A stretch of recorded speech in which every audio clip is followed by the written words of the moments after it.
I appreciate you letting me be here. Hi, everyone. So today we're going to be speaking about marketing. As I mentioned, my company is a marketing consulting and event planning company. So I'm going to be kind of discussing how you guys can really target in on the best marketing strategies that will work for your business, as well as how you can identify how to really approach your business, what your message should be. So that's what we're going to be discussing today. And then, so first and foremost, we want to start with the beginning, which is finding your why. So all of you guys are in business for a reason, right? You guys all started a business to, first of all, have the life that you want. So you want independence and freedom, hopefully financial freedom. You want to be able to make a difference. You want to be able to serve your target audience as well. So the most important thing about having a business is, of course, bringing value to the customers that you choose to serve. So I read an amazing book, which is called The Compound Effect, and it's by the publisher of Success Magazine. So he has spoken with a lot of different entrepreneurs and heard their stories.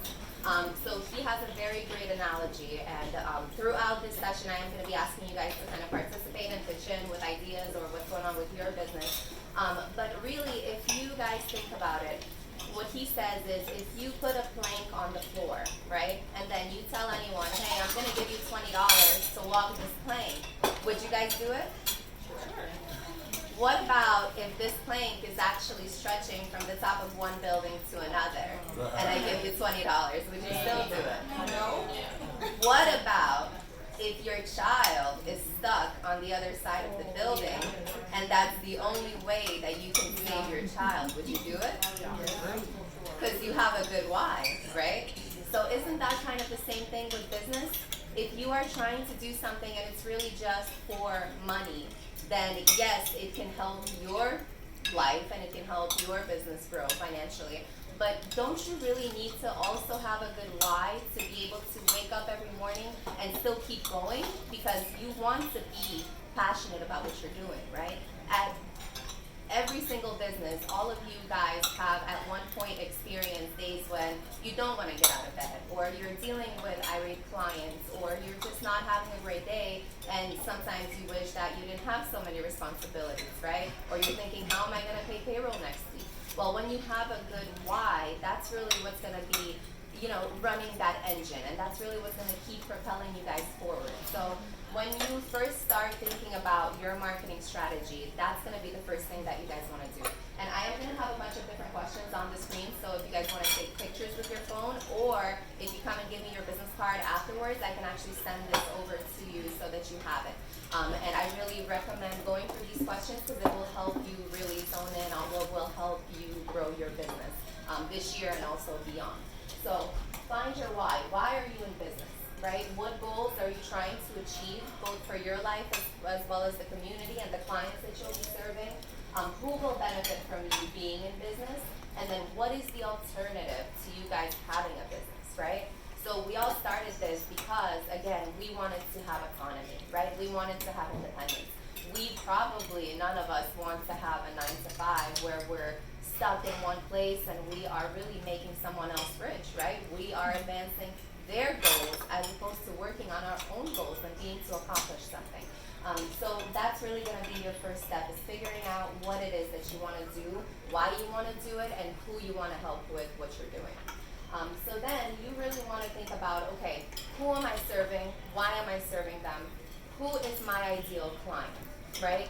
So again, you may want to work with specific businesses or types of businesses, but what types of clients will, first of all, benefit the most from the services that you provide, but also from a business perspective, what types of clients will actually give you a good return on your investment of the marketing budget that you're spending, right? What types of clients will become regular clients where you're going to start getting some monthly income coming in regularly and you're not constantly trying to find more clients, right?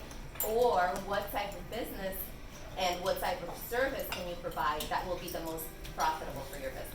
So I didn't actually start with an introduction, but the way that I got into this and even ended up in Ocala from New York too, is because my father has a pediatric practice here, Premier Pediatrics, and we now also have Kids Health Alliance.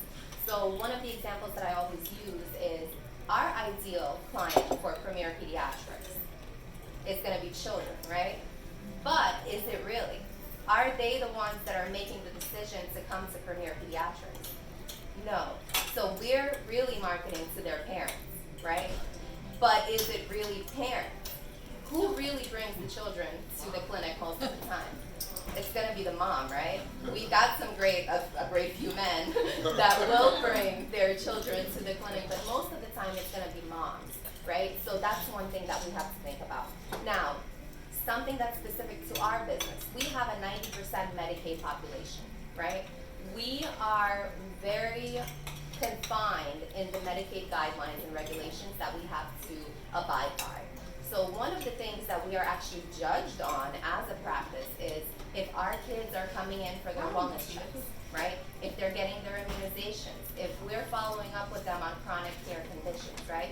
But really, those first wellness checks and those immunizations are going to be from newborn to 4 years old, right? And that's when they're coming in every 2 months, every 4 months. So really, that's going to be where we get the greatest value. It's from parents of children that are 0 to 4 years old, right? Because that's going to be the most profitable for us. And you think about, okay, long-term value, if we've got them from newborn, they're most likely going to stay with us until they're 21, unless we do something bad, right? Or they move, or they just are, if they become, if they patients when they're older, it's already going to be a shorter period of time that we can serve them. So that's another thing that you really want to consider is who your ideal client is. Now, we didn't even speak about location, right? So am I marketing to all of Ocala? Or am I marketing to a radius of maybe 15 to 20 miles around our location, right? So when I'm actually spending some marketing dollars, I want to really focus in on that location of people that are much more likely to actually come to our practice. Because if you have to make a choice and you don't really have a preference or you haven't really heard about either practice, you're going to go to the one that's closest to you, right? Most people would. So that's another thing that you want to consider. So who's your ideal client, where they live, where they hang out, and who will bring the most value to your business, right? So you want to really figure out that part as well. After you figure out your why, who you want to serve, you figure out exactly who you're going to be serving and how you're going to reach those people, right? Oh, I don't know what I just did. Okay.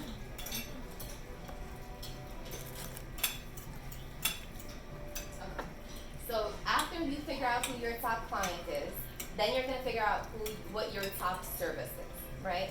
So as a business, we do have different services that we provide. You want to think about what service costs me the least to provide that brings me the most revenue, right? Because that's where you have your profit margin. So you should really sit down and figure out, okay, here's my list of services. Here's how much it costs me, whether it's in payroll or whether if it's a harder service to market, you're spending more marketing dollars on it, right? Or whether it's just very time consuming. And then you look at the return that you get from providing that service. And sometimes it actually makes more sense to eliminate that service, right? Because you think, okay, I'm providing them a greater variety of services, but is it really worth it for your business? Is it profitable for your business? And there is something that, and also you do want to consider, okay, what service is the easiest to scale, right? So if you're providing, let's say, from my end, a marketing consulting service where I'm working with individual clients, right? Every client that I'm going to meet, it's going to take at least an hour and a half, 2 hours for me to really get a good gist of what they're doing, what they're trying to achieve, and create a plan for them as far as what we're going to do to achieve that. And then usually there's also follow-up sessions, right? Now, what if I were to create a class, which I'm actually working on, and then I spend this set amount of time on creating that class, but then I can scale it infinitely because I can sell it to people not only just in my local area, but nationwide because it's an online class, right? And I'm getting revenue for each person without me spending any more time on it, right?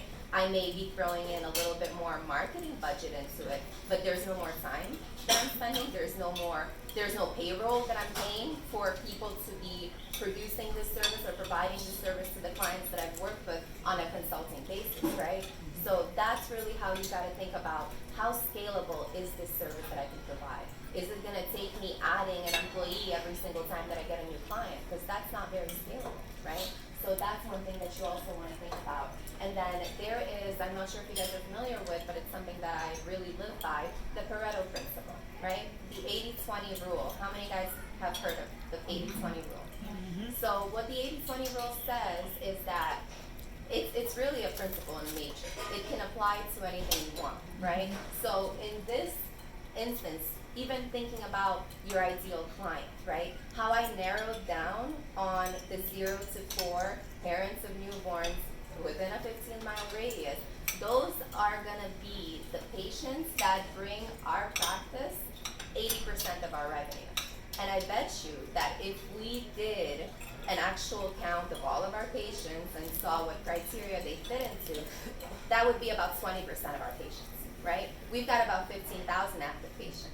So that would be about 3,000 of them. But from those 3,000 out of the 15, we're gonna be getting 80% of our revenue, right? And that happens with everything. So if you apply that to the top services, most likely, out of the different services that you provide, 20% of those services are going to be where you're getting 80% of your revenue. And honestly, I've seen this in my business as well, you know?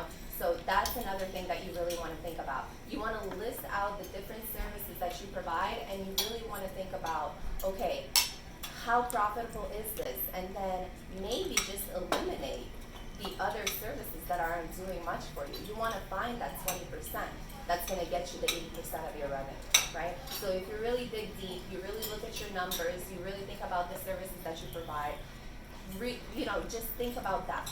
Apply the 80-20 rule. You can apply it anywhere. So that's going to be your top client, your why, your top client, your top service, and then we are going to go into what are your competitors doing? So how many of you guys have actually done research on competitors in the area that are providing similar services? 2 people out of about 22, 4 people. So how do you know what to price your services or what value to add to your services that's going to differentiate you from your competitors if you're not actually looking into them and you're kind of operating blindly, right? So of course there's standard rates, but then how you separate yourself from your competitors is by maybe not even focusing on the rates, but focusing on bringing more value, right? So how do you do that? How do you stand out? What is the one thing that you can do that nobody else is doing that will separate you from the other competitors that are offering the same services? And at that point, if you have that differentiator, you don't even have to be the cheapest.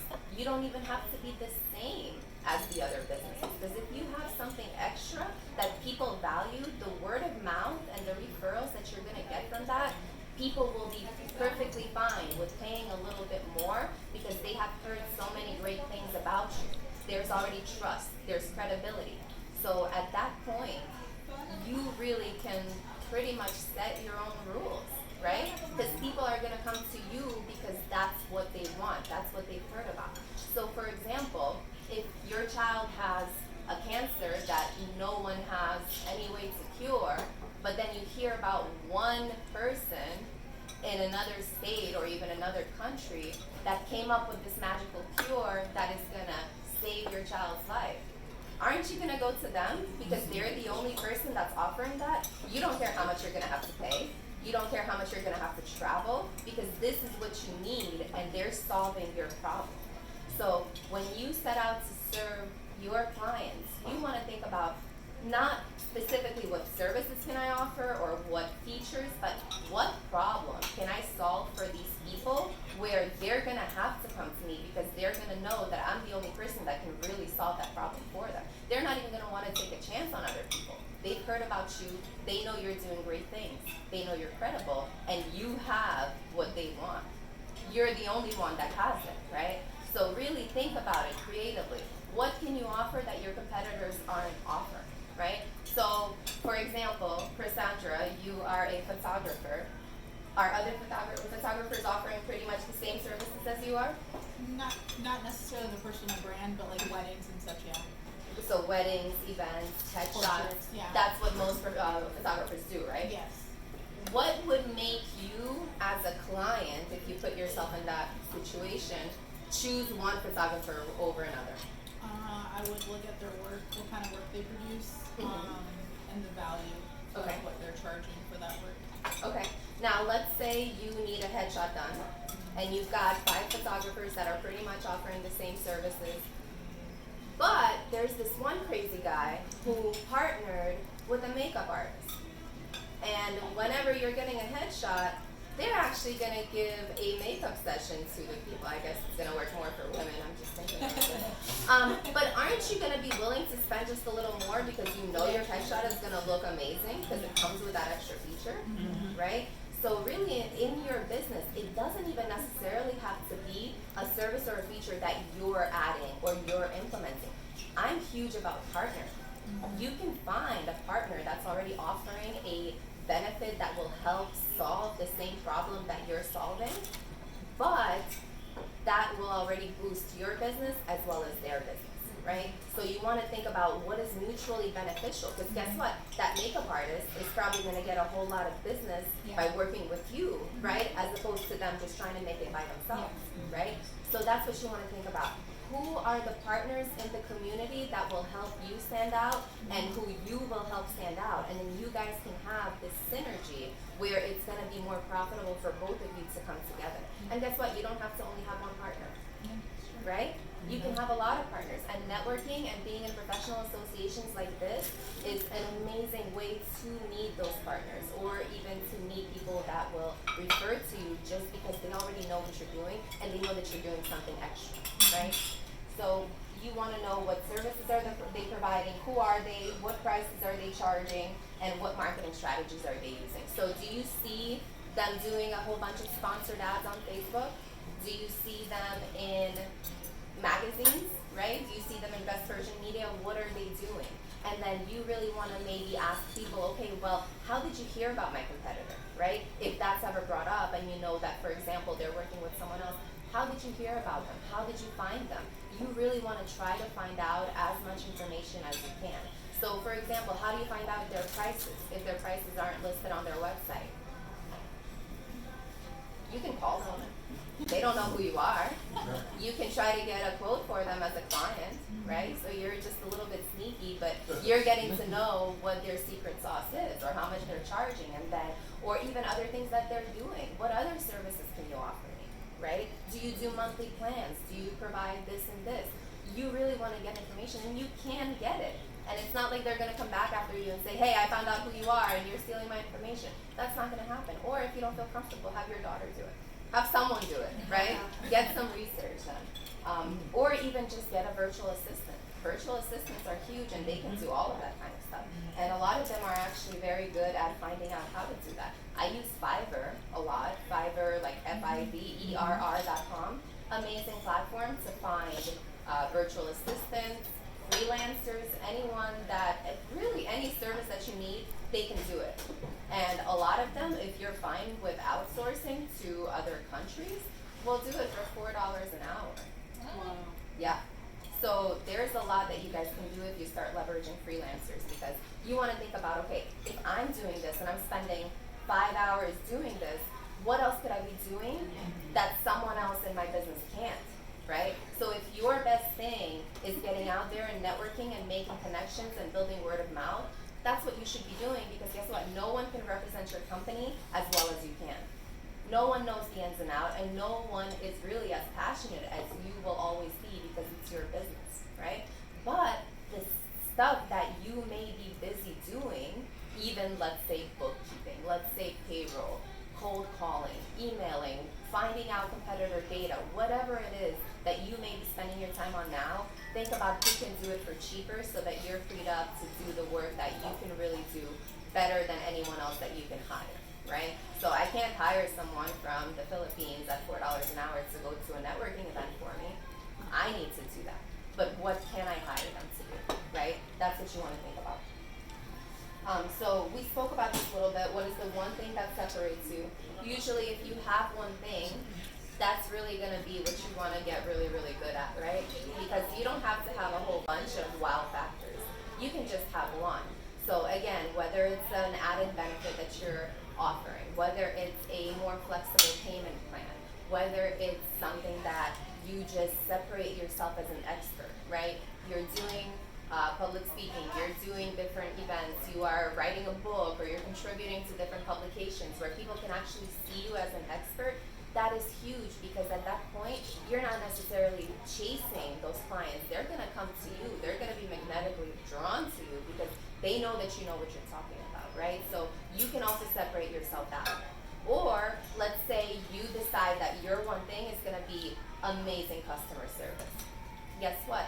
The same amount of money that you would be putting into providing a new service, or hiring additional staff, or spending more money on your advertising, you're going to have to take that money and put it into training your staff, because that's the only way you're going to provide customer service that is going to set you apart from your competitors, right? So you want to make sure that whatever one thing it is that you choose, nurture that one thing, right? That's where you want to spend some money on. That's where you want to spend some time thinking about, how do I make it better? Because at the end of the day, if your product is better than others, you're going to get those clients, no matter how much marketing the other people do, right?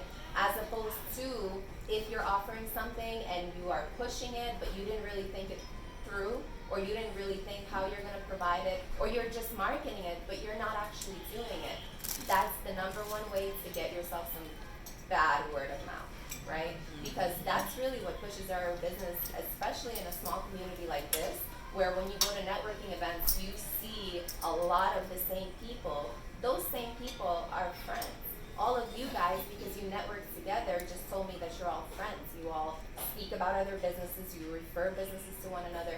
Guess what? If you went for a business that advertised something greatly, but then you went with it and they did not deliver, aren't you going to tell your friends? Or if you hear someone saying, hey, how is this business? Should I go with them?